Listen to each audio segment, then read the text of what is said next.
He texted my private joke. The problem is his old, almost girlfriend posted it first. Wait, start with the boring version, because your brain is already trying to turn this into a movie. Fine. Boring version. I matched with Cole on Hinge. We got tacos in Silver Lake. He was funny in that annoying way where you know he knows he is funny. That is not boring. That is how problems start. After dinner, he asked for my Instagram instead of my number. I know, very 2026, but it felt normal. He followed me while we were still outside the restaurant.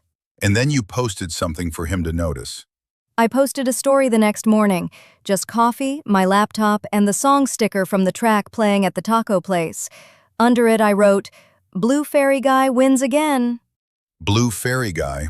On the date, Cole said every indie song sounds like it was written by a guy crying on a blue fairy. It made me laugh, so I used it as the caption.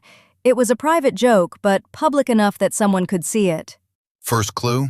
Mara viewed it. She does not follow me. Her account is public. I only knew who she was because Cole had one tagged photo from 2 years ago, and her comment was still sitting there like a fossil. A story view alone is weak. People tap through. Friends send profiles. The app feeds people weird paths. Exactly. I told myself that. I even said out loud, "This is nothing." Then, at 10:12, Mara changed the cover of an old playlist. Not new music, an old public playlist. The cover text said, "Blue Fairy Weather." That is closer. Closer, but still maybe nothing. Maybe she loves fairies. Maybe I had one coffee too many. Then, at 10:37, Cole texted, "Still blaming Blue Fairy Guy for your taste in music?" And that was the same phrase from your story.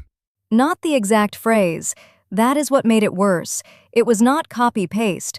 It was the same private joke, bent just enough to sound natural, like it had gone through another person first. Before you accuse anyone, list the actual facts. Facts.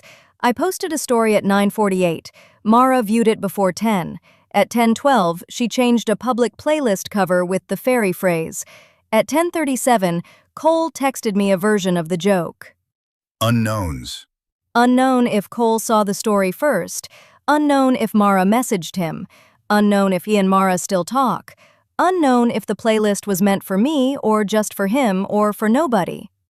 Good. That is the line most people skip. They jump from timing to motive. I wanted to skip it. I wanted the pattern to mean he was still stuck on her, because then I could be mad instead of embarrassed. But the pattern did not tell you his heart. It told you where the conversation was leaking. Yes, that is the part that actually helped. I did not need to know exactly who opened what, or pretend the app was giving me secrets. I needed to see the sequence clearly enough to stop making bait posts. That is where a tool like Synapse AI fits, if you use it like an adult. It helps organize available Instagram activity signals, repeat visitor behavior, timing changes, and profile patterns. It does not read private accounts. It does not promise exact viewer identity. It does not turn anxiety into evidence. The useful part was the timeline. Story at 9:48, view before 10, playlist at 10:12, text at 10:37. Then the same thing happened the next night with a different tiny joke. What was the second one? I posted a photo of rain on my windshield with the caption, "Emotionally unavailable weather app." Mara liked an old photo of Cole in the rain. Then Cole texted, "Is the weather app still mad at me?" Now it is a pattern worth one clean question. So I asked him, no screenshot essay, no trap. I said, "Are you and Mara talking about my stories?" What did he say? First, he laughed. Bad sign. Then he said, "She sent me your fairy caption because she thought it was funny." Then he said, "It is not deep." And maybe it was not deep, but it was still a boundary. Exactly. The issue was not that Mara saw a story. It was not even that Cole laughed with someone from his past. The issue was that he brought their little side hallway into my second date without telling me there was a hallway. That is a much better sentence than, "She is watching me." I canceled the second date. Not because a playlist proved anything, because when I asked a simple question, he made me feel dramatic for noticing the thing he admitted happened. That is the takeaway. One signal is noise. Repeated timing is a pattern. A pattern is not a verdict. It is a reason to ask better. And if the answer makes you feel smaller, that is also data.